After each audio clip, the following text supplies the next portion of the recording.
Good morning class. Beta, we are reading page 34, comets and meteors. Comets मतलब comets are celestial bodies made out of ice and dust that were left over during the formation of the solar system. जब solar system बना तो उसके जो कुछ particles होते हैं dust के और आइस के जो टुकड़े होते हैं उनसे कोमेट्स एंड मीटियोर्स बनते हैं, जिनको उल्कापिंड या धूमकेतु, कोमेट्स का मतलब धूमकेतु होता है, मीटियोर्स का मतलब होता है उल्कापिंड, तो वो बने हैं उससे. They orbit around the sun in all directions. The heart of a comet is called a nucleus. It is an irregularly shaped ball of snow and is covered in a thin crust of dust. Dust से covered रहती है, ice की ball रहती है. ये देखो हेलिस comet, ये picture दिया है यहाँ पे. ये पूरा कॉमेट्स के बारे में. Meteors is a chunk of a rock और dust that burns up as it enters the earth atmosphere. Earth के एटमॉस्फेयर में जब मीटियोर्स आते हैं तो वो बर्न करने लगते हैं. और ये चंक मतलब जो क्या बोलते हैं, छोटे छोटे बहुत रॉक और डस्ट के पीसेस होते हैं, बिल्कुल बुरादा जैसा. If a meteor smash into the earth it is known as a meteoroids. ये मीटेरॉइड फिर वो मीटेरॉइड्स के रूप में जाना जाता है. When meteors hit the earth's atmosphere some of them explode. This can result in a spectacular shower of lights that race through the sky. One such meteor shower can be seen every November when Earth passes through a swarm of meteors called Leonids. Sorry, impact craters. यह है व्रीडाफोर्ड crater और ये है होबा नीचे. ये हमने यहाँ पे पढ़ा है व्रीडाफोर्ड क्रेटर और ये होबा. नेक्स्ट पेज है 35. द सन. सन के बारे में आप लोग सब जानते हैं, मैं बताती हूँ. The sun is a star and a massive ball of burning gases. Burning gas का एक बॉल है. Without the sun our planet would be lifeless. ये सबको पता है कि बिना सन के हमारा जीवन व्यर्थ है, मतलब बिना जीवन सन के हम लाइफ की कल्पना भी नहीं कर सकते. The sun was formed 5 billion years ago and will continue to burn for another 5 billion years. 5 billion years पहले बना है हमारा सन और आगे भी 5 billion years तक ये जलता रहेगा. Until it burns out as a cold dark object in space. The size of the earth compared to the sun. जो अर्थ का साइज है वो किससे कंपेयर किया जाता है? सन के साइज से. The sun sends out a stream of invisible particles known as the solar wind. When they pass the Earth's pole, they create amazing colors. The wind causes gas particles above the Earth's polar region to glow and gives a colorful display of lights. ये हमने सन के बारे में पूरा read किया है. The display is called, जो light का डिस्प्ले होता है उसको क्या बोलते हैं? Aurora. In the north pole it is called aurora borealis of the northern lights. In the south pole it is called aurora australis, southern lights. जो south side की है उसका नाम अलग है और जो नॉर्थ साइड की है उसका भी हमने नाम यहाँ पे रीड किया. अब हम नेक्स्ट पेज पढ़ेंगे, पेज नंबर 36. अभी आपका कोर्स ये हाफ ईयरली का चल रहा है, इसलिए मैं फास्ट आपको कंप्लीट करवा के दे रही हूँ. क्रेटर्स ऑन द मून, ये हम चैप्टर रीड कर रहे हैं, page number 36. Given below are some people who have a crater named after them. Crack their names using the clues. Clues यहाँ पे दिए हैं, उनके नाम हमको पता लगाना है. The lunar craters were found by asteroids and comets that collided with the moon. These are named after scholars, scientists, artists, and explorers. The International Astronomical Union (IAU) decides the name for craters on our moon. कुछ नाम है यहाँ पे, clues दिए हैं. Elements copernicium is named after him, Nicolaus Copernicus. ये मैंने यहाँ पे नाम लिखे, मैं आपको सेंड भी करूँगी। First man to land on moon, first man जो मून पे लैंड किया था उसका नाम हमको बताना है। नील आर्मस्ट्रॉन्ग है उनका नाम। Father of the computer, Charles Babbage. Inventor of telephone, Graham Bell. Artist who painted the Mona Lisa, da Vinci.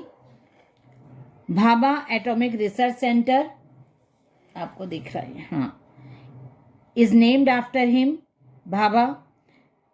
स्वामी होमी जहांगीर भाभा है उनका नाम पूरा, वो हम यहाँ पे लिखेंगे। Known for his formula E is equal to MC2, Albert Einstein. First woman in space, Tereshkova. Marie Curie, the Nobel prize winner, winning chemist, has a crate named after her maiden named Sklodowska. Page number 37, out of the box, airlines of the world. यहाँ पे कुछ ये logos वगैरह दिए हैं airlines के, वो हमको पता लगाना है और यहाँ पे फिल करना है। सबसे पहला है ये एयर इंडिया का है, उसके बाद ये है Thailand, Singapore, United kingdom, Malaysia. ये है क्वांटास, ये प्लेसेस थाईलैंड का है, यहाँ पे सिंगापुर का है, ब्रिटिश है, साउथ अफ्रीका, मलेशिया। ये है एयर फ्रांस, उसके बाद है ये Germany, Singapore, Malaysia, Australia, France. ये हमको हेल्प बॉक्स भी दिए हैं और हेल्प बॉक्स से हमको ये पिक्चर देख के और एयरलाइंस कौन कौन सी हैं उसके लोगों को पहचानना है और मतलब फिल करना है इस पेज को। ओके बेटा, चलिए नेक्स्ट पेज पे जाते हैं। पेज नंबर है आपका 38। Flag facts. Flag facts, the flag of Nepal is the only national flag in the world which is not rectangular और स्क्वायर। नेपाल का जो फ्लैग है उसके बारे में बताया है। The flag of Mozambique is the first and only national flag that contains the image of a modern fire arm AK-47। AK-47 का उसके ऊपर पिक बना हुआ है, जो मोजाम्बिक का जो नेशनल फ्लैग है उसके ऊपर। The flag of Philippines is the only national flag which may be hosted upside down if the nation is in a state of war। Change कर देते हैं उसका पोजीशन यदि नेशन वॉर के उसमें है, जोन में है तब। Paraguay, this flag is different emblems on it's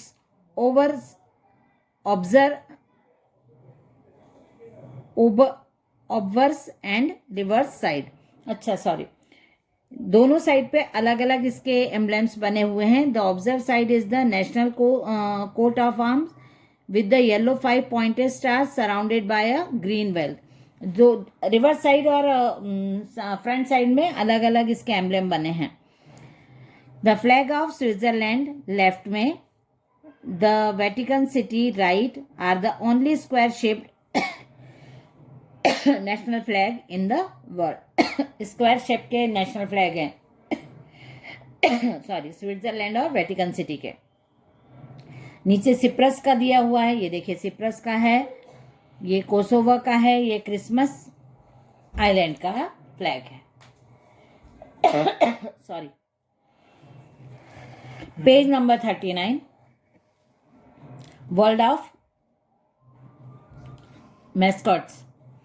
Here are few famous mascots of the world. Use the help box to figure out what they are trying to tell you.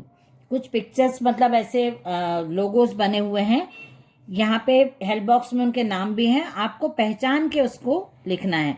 जैसे ये बना है तो आपने ये एड में भी देखा होगा, 7 अप जो कोल्ड ड्रिंक आता है उसके लिए यूज होता है, उसका जो एडवर्टाइजमेंट आता है उसमें आप इसको देखते हो। उसके बाद ये एलिफेंट है, 1 सेकंड होल्ड करना, मंदिर जाकर। ये इंडियन रेलवे के लिए यूज होता है। यहाँ पे ये एयर इंडिया का है, महाराजा, ये पिक्चर दिख रही है आपको, ये एयर इंडिया के जो भी पिक्चर्स होते हैं, या एयर इंडिया की जो एड वगैरह आती हैं उसमें आप इसको देखते होगे। ऐसे बहुत सारे यहाँ पे दिए हैं, मिकी माउस है और वॉल्ट डिज्नी का है, ये मैकडोनल्ड्स का है ना, एनर्जाइजर है। तो ये सारी पिक्चर्स हैं, ये आपको हेल्प बॉक्स से मैं आपको सेंड भी करूंगी और हेल्प बॉक्स से आपको मिल भी जाएंगे। पेज नंबर 40 पे एक्सपेक्शनल डिलीशियस है। ये है इथा अंडर वाटर रेस्टोरेंट। जो हमारे कंट्री मतलब आउट ऑफ कंट्री बहुत सारी ऐसी चीज़ें हैं उनके बारे में बताया है। अंडर वाटर रेस्टोरेंट है, located 5 metres below the sea level. Sea level से 5 मीटर नीचे है। The restaurant was designed by a New Zealand-based company, constructed in Singapore and then shipped to Maldives. Dinner in the Sky. Dinner in the Sky is a unique dining experience located around 45 countries. Guests are suspended 160 feet in the air for an enthralling restaurant experience. ये 45 countries में है ये, जो मतलब air में ये 160 feet ऊंचा है ये, और एक रेस्टोरेंट है जो आपको हैंगिंग रेस्टोरेंट टाइप का दिख रहा है। Redwoods tree house is an interesting pot-shaped dining venue built 10 meters high in redwood trees near Auckland. New Zealand में ऑकलैंड है, वहां पे ये बनाया हुआ है। सब 6 is a under water restaurant located in Maldives. Maldives में अंडर वाटर रेस्टोरेंट है जिसका नाम है सब 6। Visitor can see different types of fish and coral fish reefs while enjoying a variety of cuisines and delicious। बहुत सारे अलग अलग तरह के खाना खाते रहते हैं और आसपास मिरर की वॉल से वो लोग बहुत सारी टाइप की फिश और पानी के जो जीव जंतु होते हैं वो देखते रहते हैं और एंजॉय करते रहते हैं। ओके मित्र, ये आपका कंप्लीट हो गया है यहाँ पे चैप्टर। पेज नंबर 41 पे कंट्रीज एंड देयर नेम्स। ये कंट्रीज और उनके नेम हैं जिनको रीड करने पे कंट्री का नाम और उनके फ्लैग से हम उनके बारे में पता लगाएंगे। ये मैं आपको रिवीजन में भी क्लियर करूंगी और आगे भी बताऊंगी। ओके बेटा, ये आपका हाफ ईयरली का कोर्स कंप्लीट हो रहा है। मैं आपको कॉपी वर्क सेंड करूंगी तो आपको कॉपी कंप्लीट करना है। ओके बेटा, चलिए बाय एवरीवन।